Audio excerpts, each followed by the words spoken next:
Spin-offs are a brilliant way to explore a character whilst remaining divided from the source material. Does it always work? Well, the existence of the AVP movies and Texas Chainsaw Massacre: The Next Generation kind of answers that question. Still, while many do flop, there are times when spin-offs thrive. The following 8 are prominent examples of when a horror character's journey is allowed to continue in a different form. I'm Tilly from What Culture Horror, and these are 8 horror characters whose fates were only revealed in spin-offs. Number 8. Guy LaPointe disappeared, then reappeared. Yoga hosers.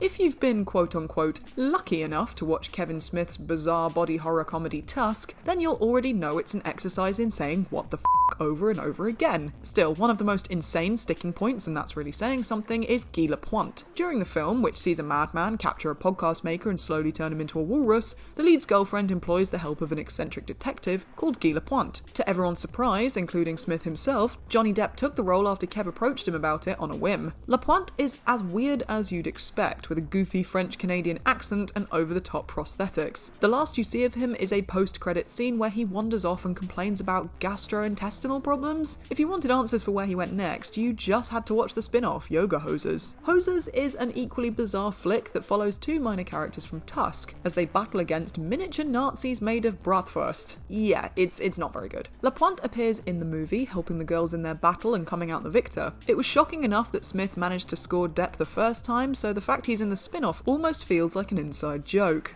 Number 7. Angel got cancelled, but the story continued. Angel, After the Fall.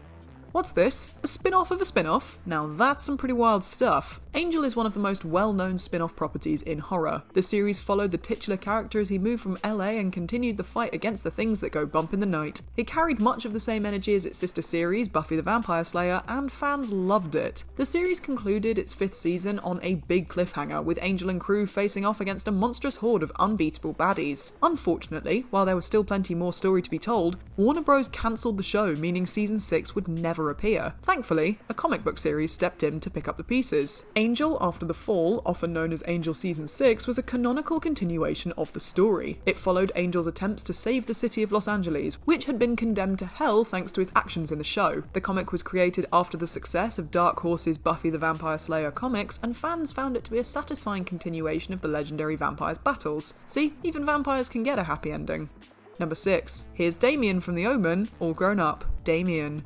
The Omen will forever live in the annals of history as one of the most iconic scary films ever, and as one of the creepiest depictions of a kid in media. Little Damien was a frightening youngster, but not even the Antichrist himself can fight the ever-moving hand of time. He had to grow up eventually, and while the original movie sequels did step into that light, this A&E drama, imaginatively named Damien, tried to go even further. Acting as a sequel to the original movie, and even featuring footage from the flick as flashbacks, try saying that 3 times, this TV series followed adult Damien as he tried to live an ordinary life, having forgotten about his satanic origin. But revelations occurred that made his status as the Antichrist come bounding back. This series is, to put it bluntly, not good at all. The leading performance from Bradley James, whom many might remember as Arthur from Merlin, was strong enough, but the plot, direction, and writing were all pretty weak. Still, it attempted to realign the Omen story canon and posed a different outlook on how the creepy kid might have grown up than what the sequels did. That was at least until it got cancelled after only 1 season.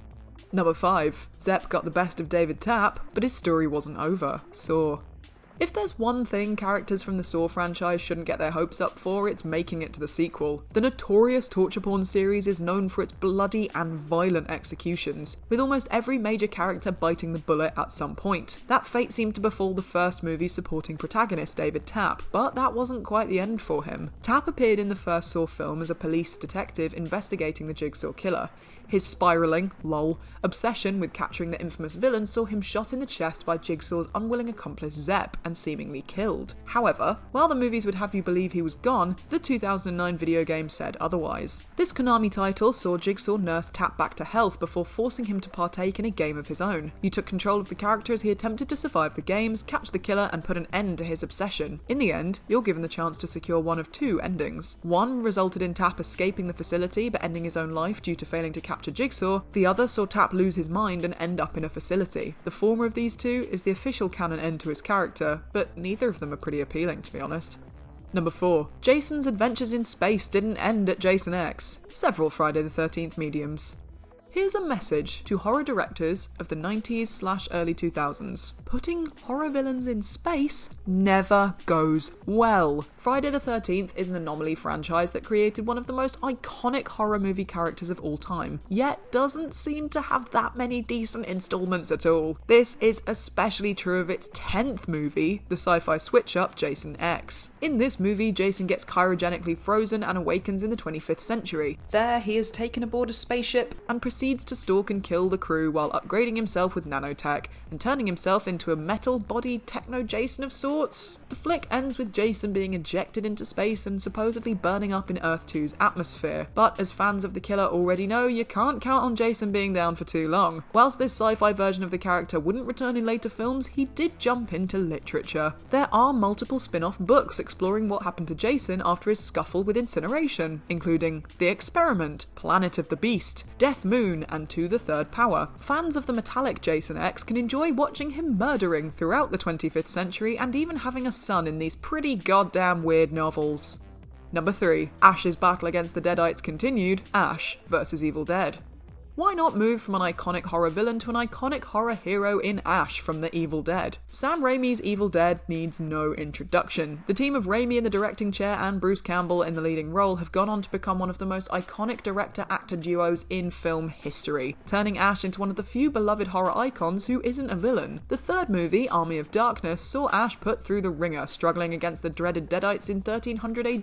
The flick ended with him returning to his time and battling another Deadite at the supermarket S-Mart, remember to shop smart, showing that the fight will continue no matter where he is. It was a finale that felt final yet open simultaneously, and that open-ended nature was something this spin-off TV series jumped at with full enthusiasm. Ash vs Evil Dead continued the legacy of the chainsaw-wielding hero, taking place approximately 30 years after the original movies, and showing more of the same, with Ash battling the Evil Dead. Go figure. It's a massive shame that the show was cancelled in 2018. Still, the Shempmaster Bruce Campbell himself has revealed that there's talk of an animated series continuing the story, so yet another Ash spin-off could be on its way.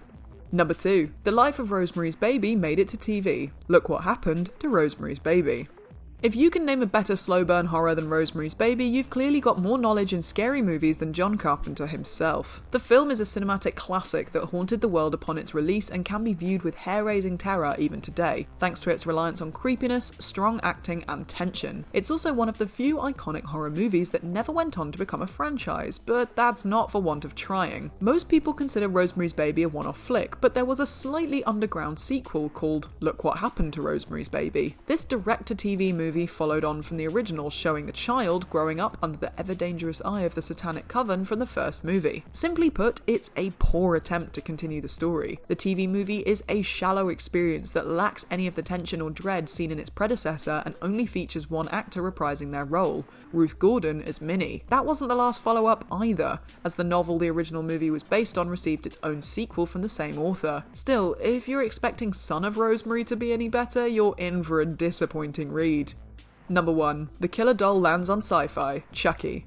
Chucky the Killer Doll is a compelling example of a horror movie icon who has no right to be as successful as he is, because a murderous kid's toy is a goofy as hell premise for a horror baddie. This red-headed spawn of Satan has seen a lot of movies in his lifetime, with the last ignoring the non-canon 2019 remake being Cult of Chucky. This movie saw the doll terrorize a psychiatric hospital and gain the ability to split his soul into multiple dolls or people. It concluded with Chucky riding off into the sunset with his ex-wife Tiffany in the body of the movie's lead Nika. What happened next? Well, Syfy has the answers. This 2021 TV series acts as a direct sequel, showing a young boy named Jake picking up a good guy doll in a yard sale that just so happens to be possessed by good old Charles Lee Ray. The series cleverly tackles LGBTQ+ themes as the young Jake struggles with his sexuality and the killer doll takes it to murderous extremes. Brings a whole new meaning to the word slay, huh? Aside from this compelling A-plot, the show also follows up on Tiffany and Chucky in the body of Nika as they struggle to stop Nika from regaining control.